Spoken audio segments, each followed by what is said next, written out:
निराहार रहकर मेरी आराधना करने लगी। सब भद्रपाद शुक्ल पक्ष की हस्तयुक्त तृतीया तिथि प्राप्त हुई। तब तुमने मेरा विवाहित पूजन किया और रात भर जाकर गीत वादा आदि ने मुझे प्रसन्न करने बिताया के प्रभाव से मेरे आसन डगमगा उठा, जिससे तत्काल उस स्थान पर जा पहुंचा जहां पर तुम अपने सखियों के साथ रहती थी। वहां पहुंचकर मैंने तुमसे कहा कि मैं तुम्हें देखकर प्रसन्न हूँ, बोलो क्या चाहिए।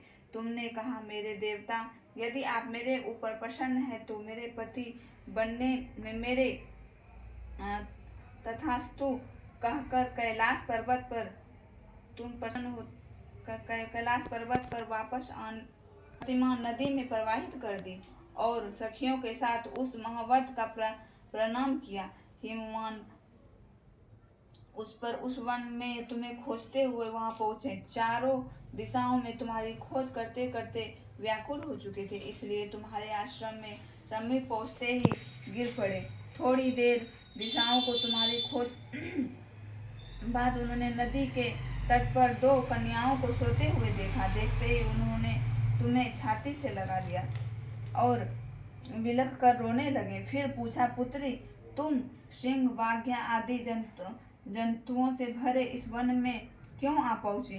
पार्वती जी ने उत्तर दिया, हे पिताजी, मैंने पहले ही अपने आप को शिव जी के हाथों सौंप दिया है। आपने मेरी बात टाल दी, इससे मैं यहाँ चली आई। हिमवान ने संतावना दी कि हे पुत्री, मैं तुम्हारी इच्छा के विरुद्ध कुछ नहीं करूँगा।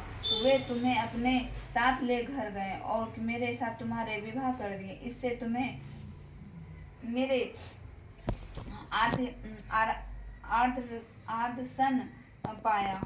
तब से आज तक किसी के सामने मुझे इस व्रत को प्रकट करने का अवसर नहीं मिला प्राप्त हुआ था। हे देवी, मैं बताता हूँ कि तुम इस व्रत को हरतालिका नाम से क्यों पढ़ा। तुमने सखियों को हर ले गई थी, इसी हरतालिका नाम पढ़ा।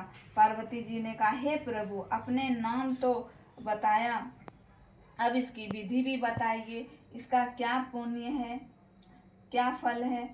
एक व्रत कौन सा है जिसे शिव जी ने पार्वती से कहा, कहते हुए, हे देवी, मैंने समस्त स्त्री जाति की भलाई के लिए एक उत्तम व्रत बतलाया है। जो स्त्री अपने सौभाग्य की रक्षा चाहती है हो, उस रत्न पूर्वक इस व्रत को करे। केले के खंबे आदि में सुशोभित एक सुंदर मंडप बनावे, उसे रंग बिरंगे रेशमी कपड़ों से चंदवेद लगाकर चंदन आदि सुगंधित द्रव्यों से मंडप लिपवावे।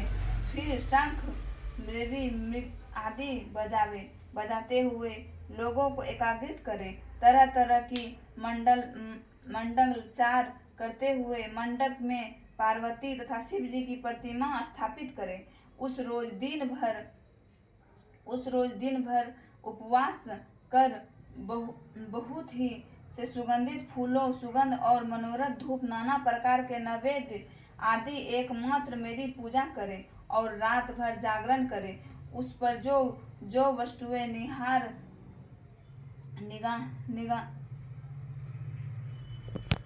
गिनाई गई है, उसकी अतिरिक्त नारियल, सुपारी, जमवीर, नींबू, लौंग, अनार, नारंगी, इसके बाद धूप दीप दीपावली के पूजन का प्रार्थना करें। हे शिव जी, स्वरूप पिनी के मंगले सब अर्थों के देने वाली, हे देवी, हे शिव रूपी, आपको नमस्कार है।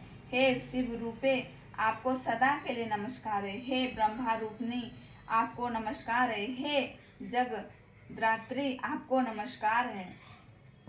हे सिंह वाहिनी, संसार के भय से भयभीत मुझे दीन की रक्षा करे। इस कामना को पूर्ति करने के लिए मैंने आपकी पूजा की है। हे पार्वती, मुझे राज्य और सौभाग्य दे, मुझ पर प्रसन्न होवे। इन्हीं मंत्रों से पार्वती तथा शिव जी की पूजा करें। तदनंतर विधि पूर्वक कथा सुने और ब्राह्मण को वस्त्र, गौ, सुंदर वस्त्र आदि देवे। इस तरह एक चित्र होकर स्त्री पुरुष दोनों एक साथ पूजन करें। फिर वस्त्र आदि और कुछ उसके संकल्प करें। हे देवी, जो स्त्री इस प्रकार पूजन करती है वे सब पापों से छुटी जाती है और उसे 7 जन्म तक सुख एवं सौभाग्य प्राप्त होता है। जो स्त्री तृतीया तिथि का व्रत न कर उस भ्रमण करती है तो उसे 7 जन्म तक बंध्या ही रहती है। उसके बार बार विधवा होना पड़ता है। यह सदा दरिद्र पुत्र शोक का कुल स्वभाव से लड़ाकी सदा दुख भोगने वाली होती है। उपवास न करने वाली स्त्री अंत में घोर नरक में जाती है। मांसाहार करने वाली बांगनी, दही खाने वाली बिल्ली, मिठाई खाने वाली चींटी और कुछ खाने वाली मक्खी होती है।